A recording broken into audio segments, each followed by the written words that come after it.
मायके की चौखट पर आंसू वर्सेस ससुराल के आंगन में खुशियाँ। माया, तू सच कह रही है? मैं तो खुशी से फूले नहीं समा रही हूँ। तू है कहाँ? मैं अभी अपने मायके ही आई हुई हूँ। तू एक काम कर, तू आ जा ना मेरे पास, मुझसे मिलने।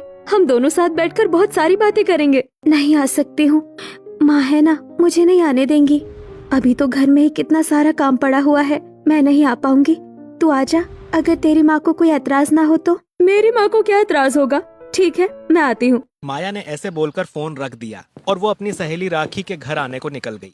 वहीं दूसरी तरफ राखी थी जो अपने घर में सफाई कर रही थी। अभी राखी ने फोन रखा ही था कि तभी पीछे से उसकी बहन आ गई। किससे बात कर रही थी? मोना, छोड़ मुझे, मुझे दर्द हो रहा है। क्यों छोड़? किससे पूछकर तू काम के वक्त अपने इस टुनटुने को लेकर बात कर रही है? तुझे पता नहीं है कि मुझे तेरा फोन वोन पर बात करना जरा भी पसंद नहीं है। काम के वक्त बस काम होना चाहिए। गंगा ने राखी को ऐसे बोलकर जोरदार थप्पड़ मार दिया। वो थप्पड़ इतना ज्यादा जोरदार था कि राखी बेचारी जमीन पर ही गिर गई और उसकी आंखें भी भर आईं। उसकी बहन और माँ उसे देखकर बस हंस रही थी। राखी के साथ घर में उसके साथ ऐसे ही सुलूक होता था। उसकी बहन और माँ उससे इसी तरह पेश आती थीं, क्योंकि वो उसकी सौतेली माँ और बहन थीं। राखी की माँ बचपन में ही गुजर गई थी और उसका बाप शहर के बाहर काम किया करता था, जिसकी वजह से राखी का बचपन और जवानी उसकी सौतेली माँ के साथ ही गुजरी और वो उसके साथ जरा भी अच्छा सुलूक नहीं करती थी। जब गंगा का दिल करता था तो वो उसे मारती पीटती थी और ऐसे ही सिलसिला चल रहा था। राखी अपने ही घर में बड़ी डरी सहमी सी रहती थी। ऐसे ही आज भी उसे उसकी सौतेली माँ और बहन ने तंग किया, जिसके बाद बेचारी राखी को रोना आ गया। मैं नहीं करूँगी, अब कभी किसी से बात नहीं करूँगी, कभी फोन को हाथ में भी नहीं लूंगी। राखी बहुत ज्यादा डर गई थी। अभी वो ऐसे बोल ही रही थी कि तभी पीछे से आकर उसे किसी ने पकड़ लिया। नहीं नहीं नहीं। अरे अरे, क्या हो गया है? रिलैक्स, ये तो बस मैं हूँ माया। शांत हो जा, डरने की जरूरत नहीं है। माया की बात को सुनकर राखी कुछ शांत सी हुई, जिसके बाद माया ने उसे समझाया और वो दोनों कमरे में जाकर बातें करने लगी। माया को अंदाजा भी नहीं था कि कामों को छोड़कर राखी का ऐसे उससे बात करना राखी की सेहत के लिए कितना ज्यादा खराब हो सकता था। लेकिन राखी माया को भी अकेला नहीं छोड़ सकती थी, इसीलिए वो उसे अपने कमरे में ले आई। तेरा कमरा तो बड़ा गरीब सा लग रहा है, जैसे तेरा पूरा घर काफी सही है, लेकिन कमरा इतना। हाँ, वो बस मुझे ऐसे ही अच्छा लगता है। अच्छा चल वो छोड़, अब तू मेरी बात सुन। यार तू जानती नहीं है कि मैं बहुत ही ज्यादा खुश हूँ। खुश होने वाली बात भी है, अभी तेरी शादी को बस 1 ही महीना हुआ है और तू प्रेग्नेंट है। सही कहा। पता है, जब मुझे ये खबर लगी थी ना, तब मैं बहुत ही ज्यादा खुश हो गई थी।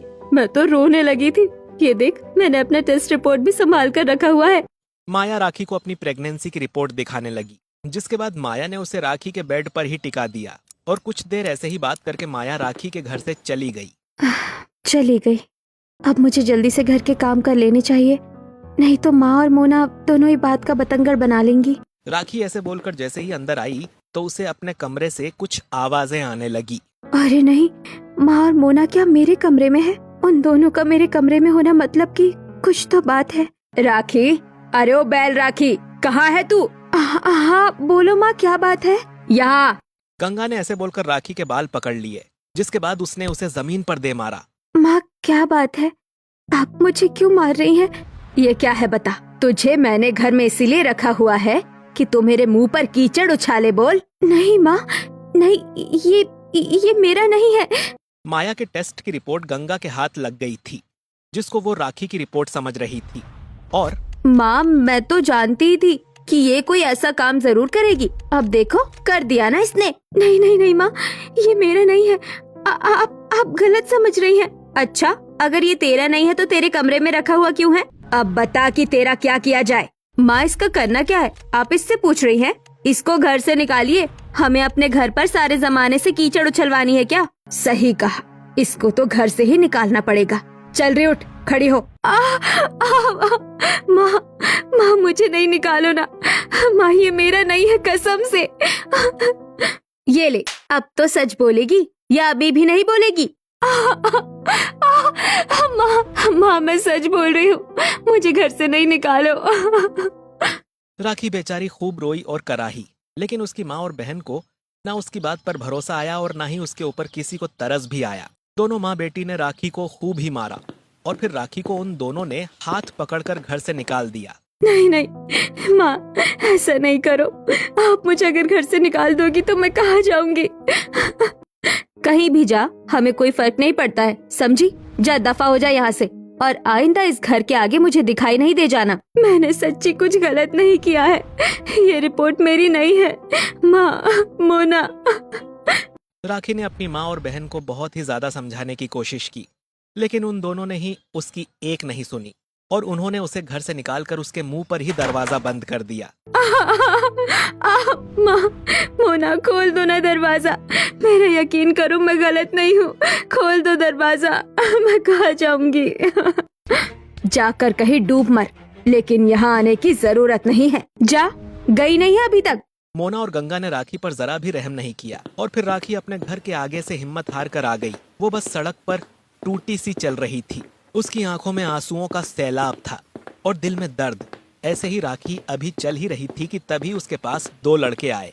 ओहो छमिया, कहाँ जा रही हो? अरे नहीं, ये लोग कौन है? मुझे इन पर ध्यान नहीं देना चाहिए।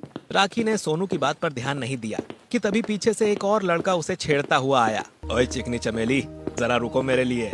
कहाँ जा रही हो? हम छोड़ दें क्या? कौन हो तुम लोग? जाओ यहाँ से। मैडम, हम अगर तुम्हारी खबर नहीं लेंगे तो कौन लेगा? छोड़ो, छोड़ो, छोड़ दो। राखी को दो लड़के छेड़ने लग गए थे। उन दोनों ने राखी का हाथ पकड़ लिया। अभी वो उसे छेड़ ही रहे थे कि तभी वहाँ एक लड़का आया जिसने लड़कों के बीच फंसी हुई राखी को देखा। ए, कौन हो तुम लोग? तुम्हारे साले हैं। क्या है? क्या है? कौन है तू? सालों का जीजा। इस लड़की को छोड़ दो। तू है कौन जो हमें ये बता रहा है कि हमें इसको छोड़ना है या पकड़ना है? तुम जैसे लड़कों की वजह से ही पूरी मर्द जात बर्बाद है। छोड़ो वरना। क्या वरना? पहले तुझे ही देखते हैं। अरे नहीं, ये क्या हो रहा है? राखी की आंखों के सामने ही हिमेश ने उन गुंडों से फाइट की, जिसमें हिमेश ने उन दोनों को ही अच्छे से धो डाला। पिटने के बाद दोनों ही वहां से भाग गए और मुझसे लड़ाई करने को आए थे। इनके जैसे तीन तीन को मैं यूं ही पिचका दूं। जिम में क्या मैं 100 किलो वजन यूं ही उठाता हूँ? आए बड़े। ये क्या हो गया? मुझे चले जाना चाहिए।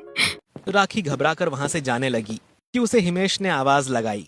कहाँ जा रही हो? रुको। जी। डरो नहीं, वो चले गए हैं। वैसे इस वक्त इस रास्ते पर किसी लड़की का जाना सही नहीं है। आओ, मैं तुम्हें घर छोड़ देता हूँ, नहीं तो ऐसे लफंगे यहाँ टकराएंगे ही। नहीं, मुझे कहीं नहीं जाना। मेरा तो कोई घर ही नहीं है। अच्छा होगा कि मैं ऐसे ही भटकते हुए मर जाऊं। मुझे जाने दो, अब मेरा इस दुनिया में कोई भी नहीं है। राखी ऐसे बोलकर जाने लगी, लेकिन हिमेश ने उसका हाथ नहीं छोड़ा और उस जाती हुई राखी को उसने अपनी तरफ ही खींच लिया। रुक जाओ, जिंदगी को ऐसे इतना बेदर्दी नहीं समझना चाहिए। वक्त का कुछ पता नहीं है कि कब मोड़ ले ले। लेकिन मेरी जिंदगी कभी नहीं बदल सकती है। मैं मनहूस, छोड़ो मुझे। मुझे मेरे घर से निकाल दिया गया। मेरी माँ मुझे पसंद नहीं करती। असली माँ मेरी मुझे बचपन में ही छोड़ गई। आपको क्या लगता है कि मैं इस दुनिया में जीने के लिए तैयार हूँ? मुझे मर ही जाना बेहतर है। राखी फिर जाने लगी कि हिमेश ने उसे फिर से नहीं छोड़ा और वो उससे बोला, नहीं जाओ, तुम्हें मैं दूंगा पहचान। अब से तुम मेरे साथ रहोगी, मेरे घर मेरी पत्नी बनकर। क्या? राखी हिमेश की बात को सुनकर मानो जम सी गई और सच कह रहे हो? झूठ कहने को मुझे तुम ही मिलती क्या? मुझे तुम पसंद आ गई हो। फर्क नहीं पड़ता है कि तुम्हारा अतीत क्या था, लेकिन अब से तुम मेरी पत्नी कहलाओगी। क्या सच? राखी की बात को सुनकर हिमेश ने गर्दन हिला दी। हिमेश को राखी पहली नजर में ही पसंद आ गई थी, जिसकी वजह से हिमेश उसे पास ही के मंदिर लेकर गया और वहां उसने उससे शादी कर ली। कुछ ही देर बाद हिमेश राखी को अपने घर लेकर पहुंचा, जहां राखी बहुत ही ज्यादा घबराई हुई थी। घबराओ नहीं, मेरे घर में सभी तुम्हें अपना लेंगे। माँ, बाबा, तारा, नरेन, कहाँ हो सभी? क्या बात है? क्यों चिल्ला रहा है? ये लड़की कौन है? आपकी बहू लाया हूँ माँ। अगर आपको मुझसे कोई भी ऐतराज हो तो मैं आपके घर में नहीं आऊंगी, यही बाहर ही सो जाऊंगी। बस मुझे मारना नहीं। राखी कितनी प्यारी बच्ची है। डरो नहीं बेटा, अगर तुम हमारे बच्चे की पसंद हो तो हमें कोई दिक्कत नहीं है। तारा, अपनी भाभी के लिए गृह प्रवेश की थाली लेकर आ बेटा। लाई माँ। भैया भाभी ले आए। अरे वाह, अब घर में एक मेंबर और आ गया। भाभी घबराना नहीं, मुझे अपने भाई की तरह ही समझना। भाई की तरह? भाई कैसे होते हैं? बेटा आजा, तेरी आरती हो गई है तो अब तू कलश को गिराते हुए घर के अंदर आजा।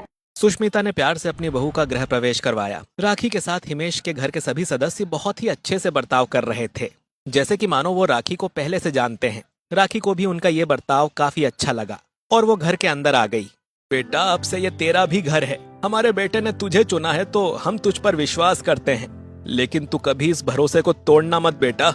हमारे बेटे की पसंद है, अच्छी होगी। अच्छा बहू, अब काफी रात हो गई है, तू जा और जाकर सो जा। सुष्मिता की बात को सुनकर हिमेश राखी को कमरे में ले गया, जहां राखी को काफी थकान हो रही थी। तो वहां जाते ही वो सो गई। राखी के सो जाने के बाद हिमेश नीचे अपने परिवार के पास आ गया और राखी के बारे में बताने लगा। बेचारी बच्ची, पता नहीं कहाँ से लाती है माया सा कलेजा, जो अपनी बच्चियों को घर से बाहर निकाल कर खड़ा कर देती है।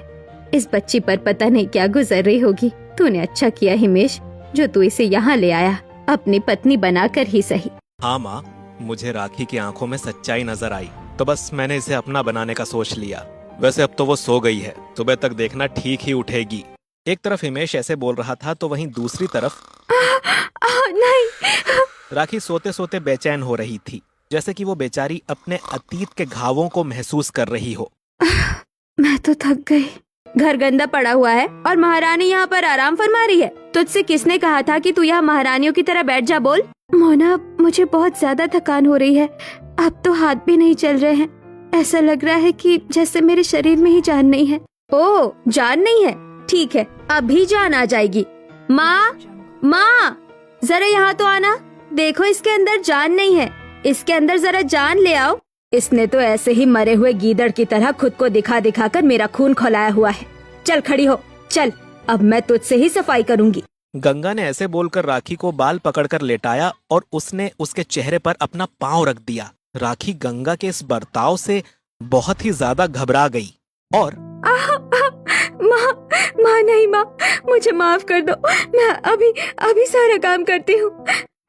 माँ, नहीं नहीं नहीं, माँ। राखी सपना देखकर बहुत ही तेज उठी और रोने लगी। उसकी आवाज को सुनकर सभी उसके कमरे में आ गए और भाभी, भाभी क्या बात है? बहू, क्या हुआ? मुझे मत मारो, मत मारो। कोई नहीं मार रहा, कोई नहीं मार रहा। राखी, शांत हो जाओ। अब तुम मेरे पास हो, कोई तुम्हारा कुछ नहीं बिगाड़ सकता। शांत, शांत, एकदम शांत। हिमेश से लिपटने के बाद राखी को कुछ होश आया और उसने रोना बंद किया, जिसके बाद क्या हो गया था बहू? कुछ डरावना देख लिया था क्या तूने? हाँ माँ जी। बहू, तू तो सपना देखकर ऐसे डर गई जैसे हमारा हिमेश घबराकर बचपन में रोता था। बहू, तेरा जो भी अतीत है, अब तू उसे भूल जा, क्योंकि अब हम तेरा आज है और हमारे साथ तू हमेशा खुश ही रहेगी।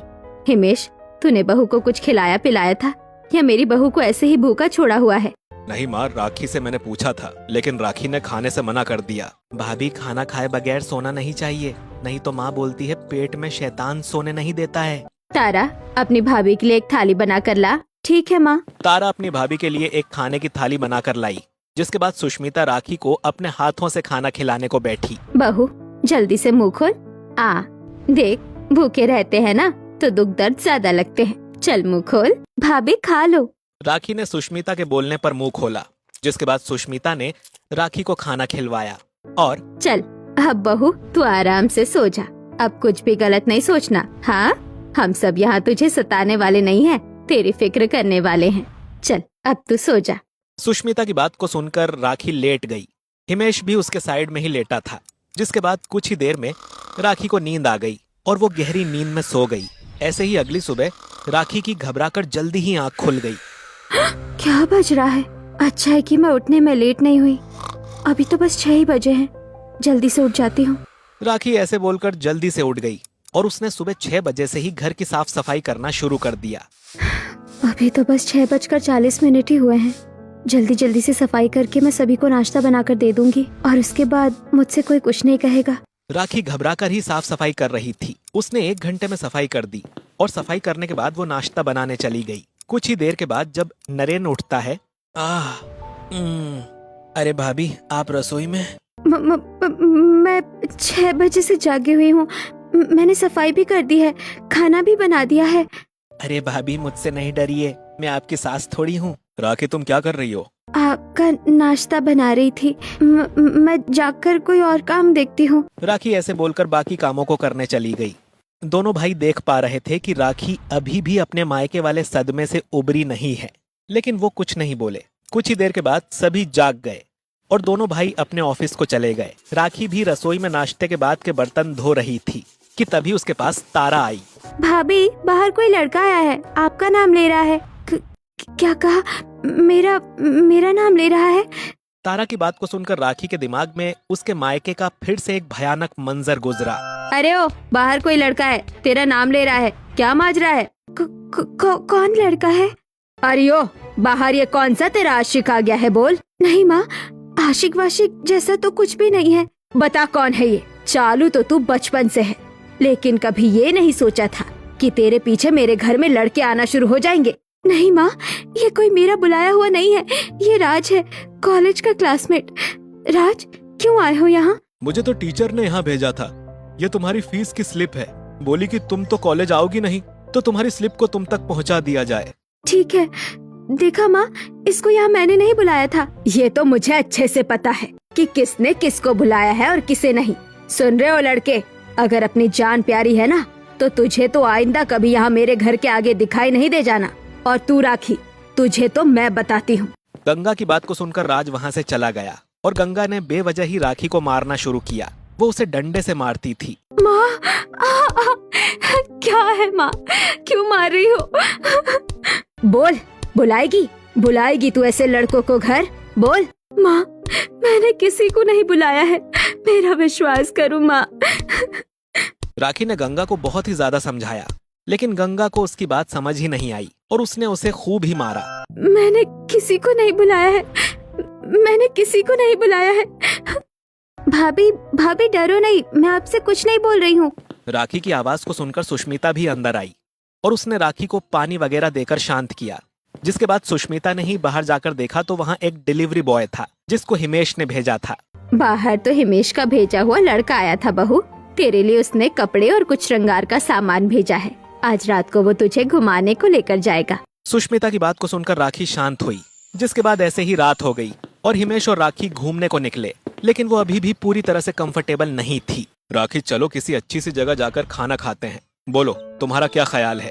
जैसा आपको सही लगे, मैं कुछ नहीं कहती। राखी, मैं तुम्हारा पति हूँ, किसी बॉलीवुड मूवी का विलन नहीं हूँ जो तुम मुझसे इतना ज्यादा घबराती हो। चलो, आज मैं तुम्हें कुछ चाइनीज खिलाकर लाता हूँ। हिमेश ऐसा बोलकर राखी को एक चाइनीज रेस्टोरेंट ले गया, जहाँ मुझे तो बहुत जोरों की भूख लगी है। तुम बताओ कि क्या खाओगी? आज मैं तुम्हारी ही पसंद का खाना खाऊंगा। जो आपका दिल करे वो खा लीजिए, मैं तो कुछ भी खा लूंगी, मुझे किसी चीज की इच्छा नहीं है। राखी की बात को सुनकर हिमेश को अच्छा नहीं लगा। राखी ने भी ऐसे बोलकर जैसे ही सामने को देखा तो उसे उसकी माँ और बहन उसी रेस्टोरेंट में नजर आई। अरे ये तो माँ, अगर मैं गलत नहीं हूँ तो ये राखी ही है ना? हाँ वही है, और ये तो काफी सजी धजी और अमीर लग रही है। इस करमजली को क्या पा गया? मुझे तो लगा था मर गई होगी। ये तो मेरी माँ और बहन है। आप ये मुझे मारेंगी? नहीं, हिमेश जी घर चलते हैं, चलिए। अरे तो लेकिन क्यों राखी? बस चलते हैं।